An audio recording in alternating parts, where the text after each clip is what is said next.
Hún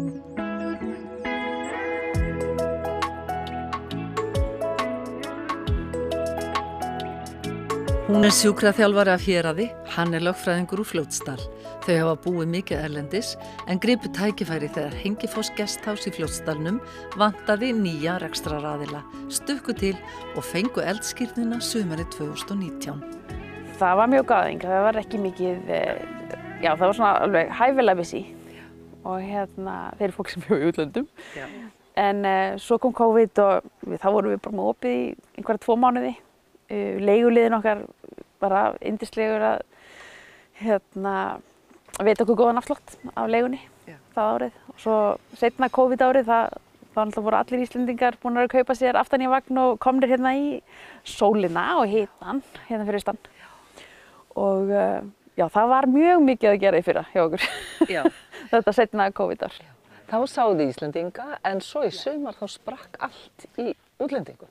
Já, Íslendingarnir voru bara of seinir að panta sér gistingu og svo náttúrulega veðrið kannski ekkert búið að vera neins staðar gott í sumar. Þannig að við höfum fengið einn alveg rosalega góðan dag og svo bara haustlægðina hinn daginn sko. Þannig að fólk kannski ekki að tjalda endilega fyrir 2 nætur eða koma í gistingu. Við erum náttúrulega með alls konar reynslu, ég alin upp í þessu, foreldrar mínu voru með gistihús og alls konar rekstur í gamla daga þó að kannski gekk misvel en við náttúrulega byrjuðum á því að vera með kvöldverð og bara út af því að fólk er komið svo langt í sveit og það er ekki hægt að keyra bara tilbaka í Egilsstaði eftir að komast á veitingahús. Fólk er kannski að koma seint í hús og þetta er bara auka þjónusta og við erum svona gúrmegrísir og þykir gaman að elda og maður er búinn að vera að finna upp alls konar rétti til þess að við getum svo komið með á þennan stað. Fólk kemur hérna og býst ekki við neinu og bara bara 2 réttir á matseðli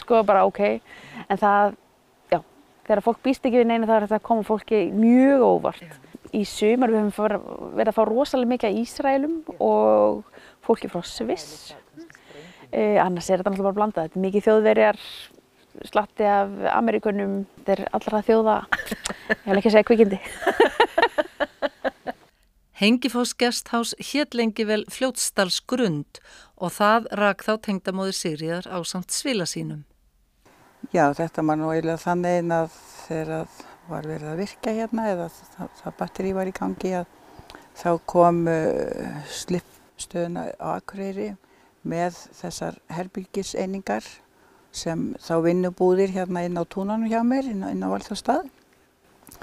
Og þeir hugsuðu alltaf þannig að þetta yrði skilið eftir hér og jafnvel þá í ferðaþjónustu eða fyrir ferðaþjónustu. Þannig að svo keypti sveitarfélagið þetta og þessar búðir voru færðar hingað að Végarði. Þetta var í rauninni, þetta var auglýst þegar búið að setja þetta hér niður, þá var auglýst eftir rekstraraðilum og það var enginn sem sýndi því áhuga. Og oddutanum á þeim tíma fannst alveg ómögulegt að það er ekki gert eitthvað með þetta. Nú ég var búin að vinna mikið í þessum vinnubúðum hérna á virkjunartímanum og svo þekkti ýmislegt í þessu öllu saman. Þannig að það má ég segja að já, mér var ýtt út í þetta og núna erum við að halda bara áfram að byggja þetta upp og þetta er náttúrulega bara orðin mjög vinsælt gistihús. Og hér fullbókað meira og minna.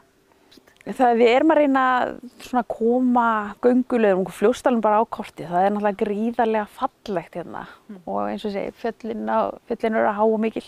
Maður er að taka eftir því að fólk er að gista fleiri nætur og nýta þá möguleikana. Náttúrulega líka svo með óbyggðasetrið og allt þetta í kringum okkur. Og Er það eitthvað, finnst einhverjum vera truflun í þessari friðsælu sveit af ferðafólkinu? Ég held það, já. Þannig að með því, þegar virkjunin kemur, þegar er malbyggað hérna upp allt, þá allt í einu fór þetta úr því að verða mjög fáfarin sveit og náttúrulega líka eins og með óbyggðasetur hérna alveg lengst inn í dal. Það er mikil umferð, svona þannig séð með hvernig þetta var. Er það staðreynd að þið hafið bara getað rekið þetta alveg hingað til á fjölskyldumeðlimum. Er það hægt? Það er náttúrulega ekki hægt sko. Þetta var náttúrulega í fyrra þá vorum við ekki með nægilega mikið starfsfólk. Nei. Þannig að við hlupum bara svolítið hratt. Það hafði bara verið að segjast þessu þér. Það var mikið að gera. Gáttu þið bætt við ykkur í ár? Já, við fengum 2 erlenda starfskrafta í rauninni. Íslendingar fengust ekki? Nei. Það er enginn sem nennar að vinna í þessu sumarfríinu sínu. Nei. En eins og sé, þetta er líka langt frá öllu. Já. En er það ekki einmitt fjarlægðin frá öllu sem gerir þetta svo aðlaðandi? Jú, það er það. Þetta er náttúrulega friðsælt og rosalega gott að komast svona bara út í sveitina sko.